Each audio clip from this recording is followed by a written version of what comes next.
vidite raja, sad ćemo probat. Snimit ću vam 2 videa, 3. Probat ćemo ovdje. Ovo su ljiljane moje rahmetli materi. To je onaj grm. Veliki.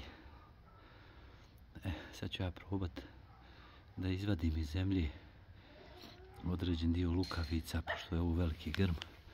Vidite koliki je on. Probat ću izvati iz zemlje, snimit ću vam to ako nađem te lukavice. Pa da ih prenesem tamo, isto na onaj dio, na onaj između onog cvijeća. Da ih stavim u zemlju, onda će oni u proljeće normalno narast. Pa ćemo vidjeti, to ćemo uspjeti. Mislim da ovdje ima, mora biti u zemlji dole dosta tih lukovica. Trebalo bi da bude. Vidjet ćemo, snimit ću vam. Sad ćemo probati da vidimo kako hoćemo uspjeti naći.